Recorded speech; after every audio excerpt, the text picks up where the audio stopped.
नमो भगवते वासुदेवाय नमः। प्रिय भक्तजनों, आज एकादशी व्रत रखना जितना ही महत्वपूर्ण माना गया है, उतना ही महत्वपूर्ण उस व्रत का पारण सही समय और सही विधि में करना, यानी उपवास सही समय पर सही विधि में खोलना।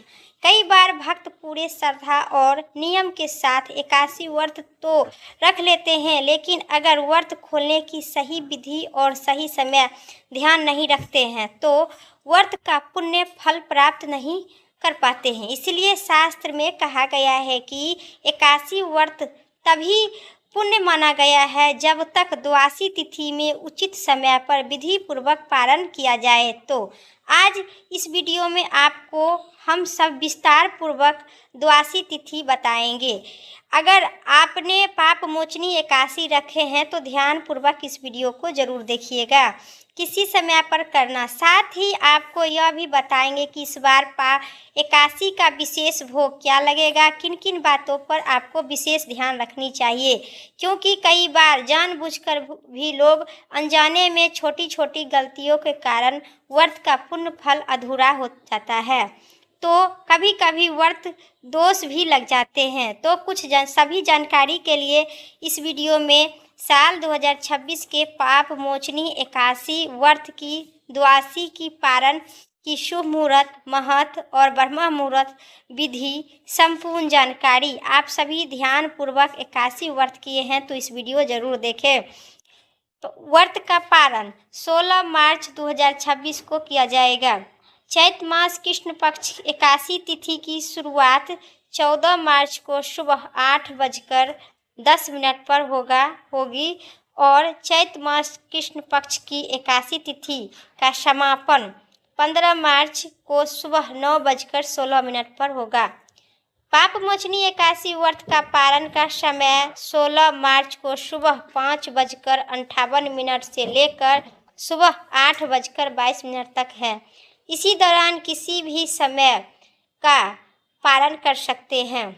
ब्रह्म मुहूर्त में सुबह 4:55 से 5:43 तक रहेगा और विजय मुहूर्त दोपहर 2:30 से 3:18 तक रहेगा।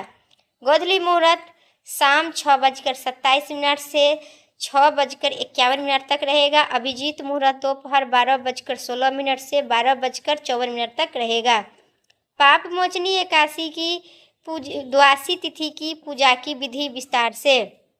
द्वादशी के दिन सुबह जल्दी उठकर और स्नान इत्यादि करें। बाद में घर मंदिर की साफ सफाई जरूर करें।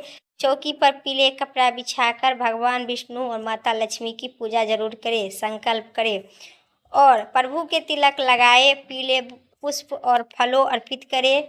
देसी गाय के घी की दीपक जलाए। कथा, फिर द्वादशी माता की कथा पढ़े, तुलसी माता की कथा पढ़े। जरूरत फिर द्वादशी व्रत समय में ही आप ब्राह्मण को भोजन कराए, दान दक्षिणा दे।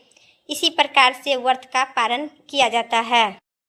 द्वादशी के व्रत के समाप्त पड़ने पर पारण कहते हैं। एकादशी व्रत के अगले दिन सूर्य उदय के बाद पारण किया जाता है। एकादशी व्रत का पारण द्वादशी तिथि समाप्त होने से पहले करना अति आवश्यक है। यदि द्वादशी तिथि सूर्य उदय से पहले समाप्त हो जाती है तो एकादशी व्रत का पारण सूर्य उदय के बाद ही होता है। द्वादशी तिथि के भीतर पारण न करना पाप के समान होती है। एकादशी व्रत का पारण हरिवासल के दौरान भी नहीं किया जाना चाहिए। जो श्रद्धालु व्रत करते हैं उनके व्रत तोड़ने से पहले हरिवासल समाप्त होने का प्रतीक्षा करनी चाहिए। हरिवासल द्वादशी तिथि की पहले 1/4 अवधि रहती है। व्रत तोड़ने के लिए सबसे उपयुक्त समय प्रातःकाल ही होता है।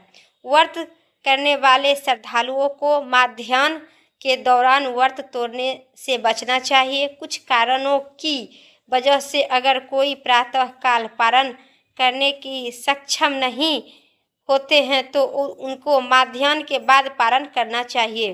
कभी कभी एकादशी व्रत लगातार 2 दिनों के लिए हो जाते हैं, तो जब एकादशी व्रत 2 दिन होते हैं तब परिवारजनक पहले ही एकादशी व्रत करना चाहते हैं। दूसरे दिन वाली एकादशी को दूजी एकादशी भी कहा जाता है।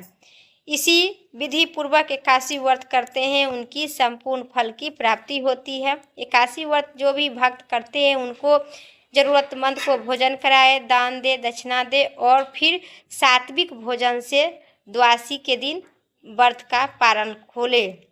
इसी प्रकार द्वादशी व्रत की पालन किया जाता है। मेरा जानकारी इतना ही तक था। उम्मीद करते हैं आप सभी को इस जानकारी आज की पसंद आई, तो कमेंट बॉक्स में हर हर महादेव जरूर लिखें और चैनल पर पहला बार आए हैं तो एक लाइक करके चैनल को ज़रूर सब्सक्राइब कर ले, जिससे कि मेरी वीडियो के नोटिफिकेशन आप सभी के जल्दी पहुंचेगी।